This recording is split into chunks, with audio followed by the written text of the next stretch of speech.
Bonjour camarades, je suis l'Encyclope et bienvenue dans cette nouvelle vidéo. Aujourd'hui nous allons faire la deuxième partie de notre vidéo sur les scandales de l'art.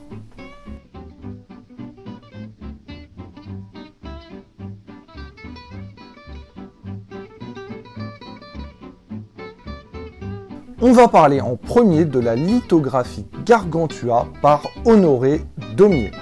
Il s'agit d'un dessin satirique paru le 15 décembre 1831 dans le journal La Caricature. Le dessin représente le roi Louis-Philippe en géant Gargantua, le fameux personnage de Rabelais. Celui-ci est ridiculisé, avec une tête en forme de poire, un gros ventre et des rouflaquettes.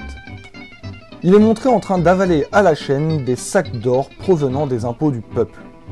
En dessous de la planche, on aperçoit les sbires du roi, qui récoltent les pièces qui tombent, symbole de la corruption.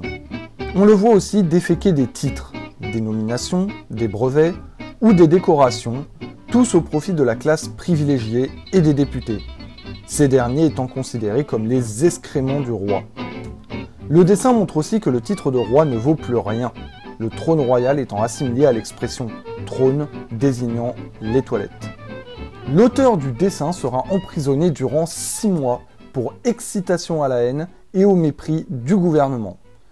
Vous me direz, aujourd'hui, on décapite des professeurs pour moins que ça. On enchaîne avec un enterrement à Ornans de Gustave Courbet. Il s'agit d'un tableau peint entre 1849 et 1850 et représentant un enterrement. Le tableau est présenté au Salon de peinture de 1850 et il y est très mal accueilli par les critiques. Celles-ci sont scandalisées de voir un si grand tableau, 3,15 m de hauteur sur 6,68 m de largeur, traité d'un événement aussi banal qu'un enterrement avec une telle gravité. Traditionnellement, les tableaux de cette envergure étaient réservés à des scènes historiques, mythologiques ou religieuses. Pour la plupart des critiques, le tableau de Courbet est désigné comme étant un art socialiste.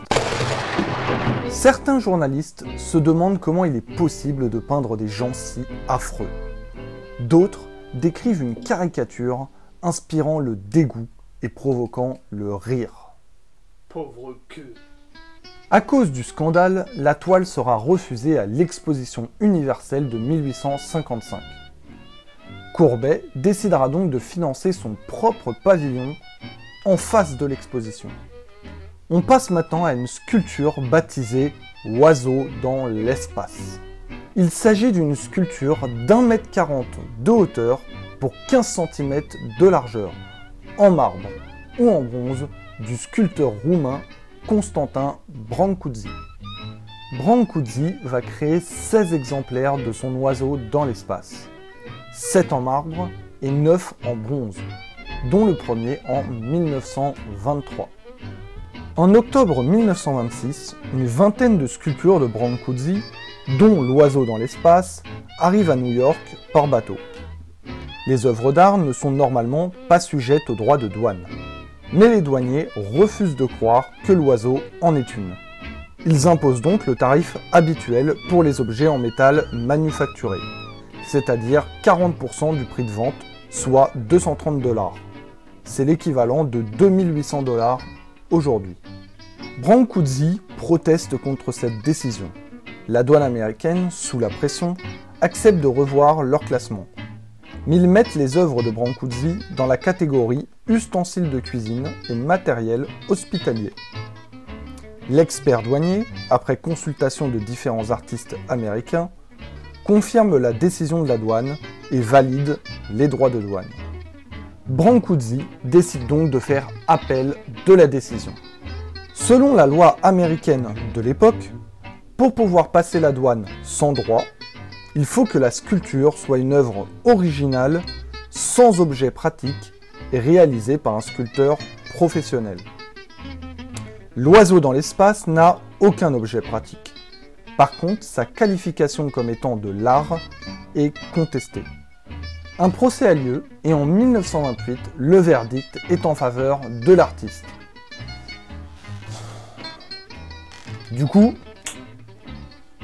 J'espère que ça va passer. A noter qu'en 2005, un exemplaire de Oiseau dans l'espace est vendu aux enchères pour 27,5 millions de dollars. Il s'agit d'un record pour une sculpture vendue aux enchères.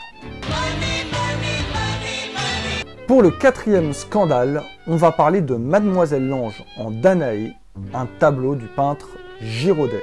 En 1799, le peintre Anne-Louis Girodet avait fait un portrait de la célèbre actrice Anne-Françoise Élisabeth Lange, dite Mademoiselle Lange. Il avait exposé son tableau au Salon de la peinture et de la sculpture. L'actrice n'avait pas apprécié et avait fait retirer le tableau.